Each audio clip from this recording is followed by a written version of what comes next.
Hello friends, आज हम एक बेहद रोचक अध्याय पोयर्स एंड पैनकेक्स पर चर्चा करेंगे, जिसे लिखा है अशोक मित्रन ने, जो 1931 में जन्मे तमिल साहित्य के मशहूर लेखक और साहित्य जगत के प्रसिद्ध हस्ती थे। उनकी किताब माई ईयर्स विद बॉस भारतीय सिनेमा और उसके सामाजिक प्रभावों की झलक पेश करती है। इसमें उन्होंने जेमिनी स्टूडियो में बिताए अपने अनुभवों को साझा किया है। तो आइए इस अद्भुत यात्रा की शुरुआत करते हैं और जानते हैं कि अशोक मित्र हमें उन सुनहरे दिनों की ओर कैसे ले जाते हैं। जेमिनी स्टूडियो, जो 1940 में चेन्नई में एस.एस. वासन द्वारा स्थापित किया गया, भारत के सबसे प्रभावशाली फिल्म निर्माण संगठनों में से एक था। इस स्टूडियो ने फिल्म निर्माण के शुरुआती दौर में अपनी खास पहचान बनाई। अशोक मित्रन, जिनकी जिम्मेदारी अखबारों की कटिंग्स को श्रेणीबद्ध करना था, ने इस साधारण काम के जरिए महत्वपूर्ण ज्ञान अर्जित किया और स्टूडियो के सबसे समझदार व्यक्ति में से एक बन गए। पोयर्स एंड पैनकेक्स उनकी पुस्तक माई ईयर्स विद बॉस का एक रोचक अंश है, जिसमें उन्होंने अपने अनुभवों को साझा किया है। तो चलिए इस अध्याय की गहराई में उतरते हैं और देखते हैं कि जेमिनी स्टूडियो की चकाचौंध भरी दुनिया के पीछे कैसी कहानियां छिपी थी। क्या आप जानते हैं कि पैनकेक केवल एक मेकअप प्रोडक्ट था, लेकिन जेमिनी स्टूडियो में इसका इतनी बार इस्तेमाल हुआ कि यह स्टूडियो की पहचान बन गया था। पैनकेक वह मेकअप ब्रांड था जिसे जेमिनी स्टूडियो ट्रकों में भर भर कर मंगवाता था। ऐसा लगता था जैसे यह हर अभिनेता और अभिनेत्री के लिए अनिवार्य हो। हॉलीवुड की प्रसिद्ध अभिनेत्री ग्रेटा गार्बो से लेकर भारतीय सिनेमा की दिग्गज वैजयंती माला तक ने इसका इस्तेमाल किया, लेकिन शायद रति अग्निहोत्री ने इस जादुई ब्रांड के बारे में सुना भी नहीं होगा। जेमिनी स्टूडियो का मेकअप डिपार्टमेंट एक इमारत की ऊपरी मंजिल पर स्थित था, जिसे कहा जाता था कि यह कभी रॉबर्ट क्लाइव का अस्तबल रहा था।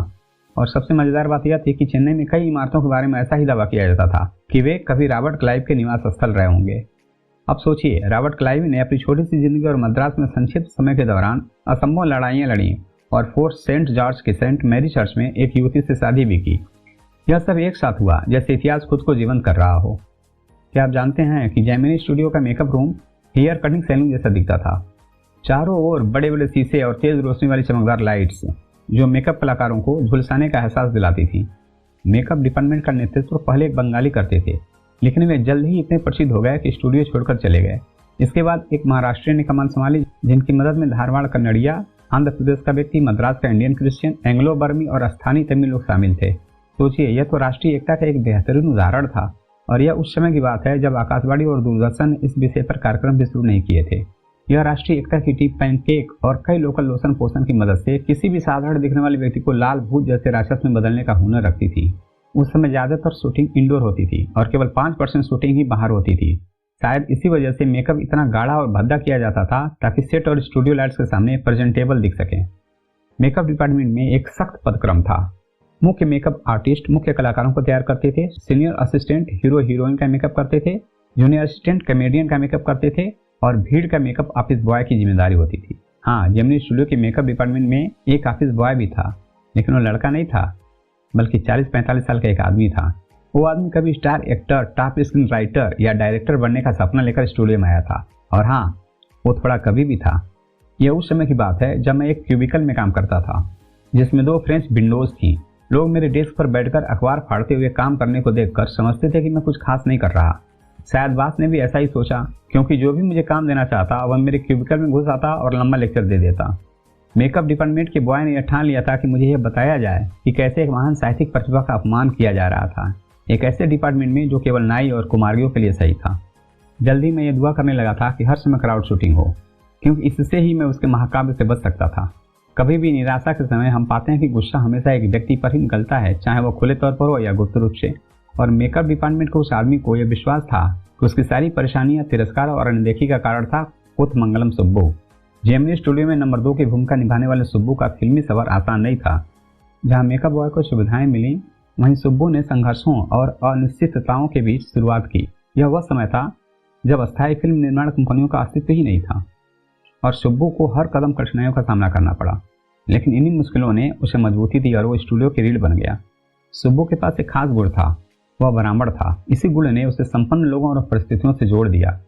सुब्बू हमेशा मुस्कुराता रहता था, चाहे फिल्म फ्लॉप हो। उसकी खासियत यह थी कि वो दूसरों को व्यस्त रखता था, जबकि खुद शांत रहता। उसकी चुप्पी कभी भी उसकी वफादारी को कम नहीं करती थी, क्योंकि वह अपने प्रिंसिपल के प्रति पूरी तरह समर्पित था, जिससे उसका रिश्ता हमेशा मजबूत और अनमोल बना रहा। वह फिल्मों के लिए बिल्कुल उपयुक्त व्यक्ति था। वह कभी भी कमांड मिलने पर प्रेरित हो जाता था। अगर प्रोड्यूसर कहता चूहा पानी में बाघिन से लड़ता है लेकिन शावकों पर दया दिखाता है, यह दृश्य कैसे बनाऊं, तो सुब्बू उसे 4 तरीके बता देता। 1 मिनट में प्रोड्यूसर कहता यह अच्छा है, लेकिन क्या और प्रभावी हो सकता है? और सुब्बू तुरंत 14 और तरीके दे देता। यदि कोई आदमी जेमिनी स्टूडियो के सुनहरे वर्षों में दिशा और परिभाषा दे सकता था तो वह सिर्फ सुब्बू था। सुब्बू एक विशिष्ट कवि था जिसने लोकगीतों और लय में लिखी कहानी कविताओं के बेहतरीन उदाहरण दिए और थिल्लाना मोहनाम्बल नामक एक शानदार उपन्यास भी लिखा। सुब्बू एक अद्भुत अभिनेता भी था, लेकिन कभी भी मुख्य भूमिका निभाने की इच्छा नहीं रखता था और जब भी उसने सहायक भूमिकाएं की उसने मुख्य कलाकारों से कहीं बेहतर प्रदर्शन किया। उसके घर में हमेशा रिश्तेदार और जान पहचान वाले रहते थे और वह बिना स्वार्थ के उनकी मदद करता था, जैसे उसे कभी एहसास ही नहीं हुआ कि वह इतने सारे लोगों की देखभाल करता है। सुब्बू का हमेशा कोई ना कोई दुश्मन होता था, शायद उसके बात से गहरे रिश्ते या फिर उसका चापलूसी जैसा स्वभाव इसके कारण थे। ये दोनों ही बातें उसकी पहचान का हिस्सा बनी, जो उसके लिए जितना फायदेमंद था उतना ही मुश्किल हुई। स्टोरी डिपार्टमेंट में एक वकील था जो कानूनी सलाहकार और विवाद सुलझाने में माहिर था। एक दिन एक बेहद प्रतिभाशाली और तुनक मिजाज अभिनेत्री सेट पर बुरी तरह से भड़क उठी। सारा माहौल शांत था। वकील ने चालाकी से उसकी आवाज़ रिकॉर्ड कर ली। जब उसने अपनी ही गुस्से भरी बातें फिर से सुनी तो वह अवाक रह गई। इस घटना ने उसके करियर का अंत कर दिया। वकील का व्यक्तित्व तो बाकी कर्मचारियों से अलग था। वह सूट और टाई पहनता था, लेकिन फिल्मी दुनिया में वह तर्क की आवाज़ बनकर अलग थलग महसूस करता था। बॉस के करीबी होने के कारण उसे फिल्म बनाने की अनुमति मिली, लेकिन उसकी फिल्म असफल रही। अंत में जेमिनी स्टूडियो का स्टोरी डिपार्टमेंट बंद हो गया और वकील की नौकरी कवियों के विदा होने के कारण चली गई, जो इतिहास की एक अनोखी घटना थी। जेमिनी स्टूडियो वह स्थान था जहां प्रसिद्ध कवि जैसे एस योगियार, शांगु सुब्रमण्यम कृष्ण शास्त्री और हरेंद्रनाथ चट्टोपाध्याय अक्सर आते थे। यहाँ के स्वादिष्ट काफी और अच्छा मेस एक सुखद मिलन स्थल बन चुका था, खासकर जब कांग्रेस सरकार ने शराबबंदी लागू की। यहाँ के लोग खादी पहनते थे और गांधी जी के अनुयायी थे, लेकिन उनकी राजनीति सीमित थी। वे कम्युनिज्म से दूर रहते थे और इसे एक नास्तिक और पारिवारिक प्रेम से वंचित विचार मानते थे, जो उस समय दक्षिण भारत में प्रचलित था। 1952 में जब MRA यानी मोरल रीआर्मामेंट आर्मी मद्रास आया तो जेमिनी स्टूडियो ने गर्मजोशी से उसका स्वागत किया।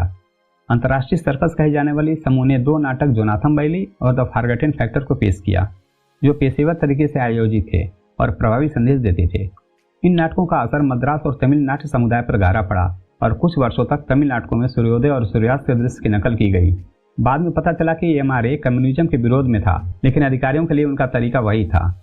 कुछ महीने बाद जेमिनी स्टूडियो में एक अंग्रेज कवि का स्वागत हुआ, लेकिन स्टूडियो के कर्मचारियों को उसकी पहचान नहीं थी।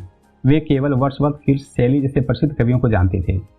वासन, जो आनंद विकिरण के संपादक थे, ने बताया वह कवि नहीं संपादक हैं, इसलिए बॉस उनका स्वागत कर रहे हैं।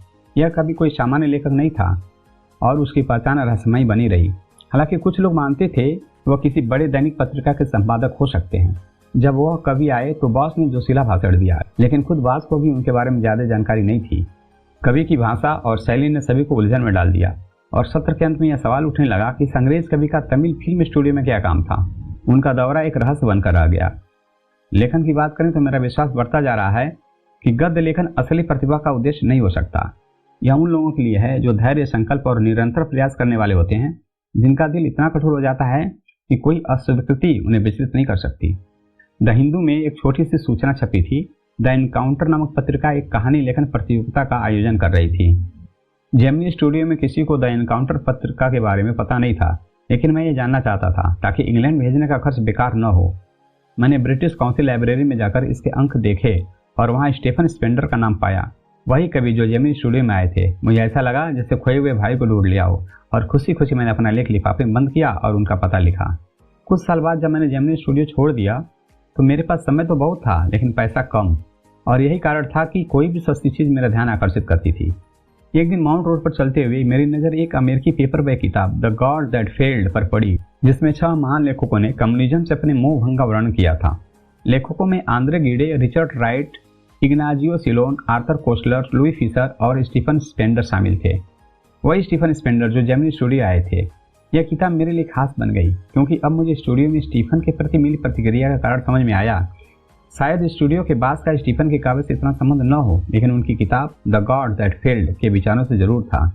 तो दोस्तों, इस अध्याय से हमने जाना कि कभी कभी कला और जीवन की दुनिया में सबसे अजीब और अनोखी मुलाकातें होती हैं। अंग्रेजी कवि और तमिल फिल्म स्टूडियो की यह कहानी यह सिखाती है कि असल मूल्य हमें समय के साथ पता चलता है। अगर आपको यह वीडियो पसंद आया हो तो डिस्क्रिप्शन में दिए गए लिंक से पिछले वीडियोस को जरूर देखें। द ग्रामर एज के साथ जुड़ने के लिए धन्यवाद।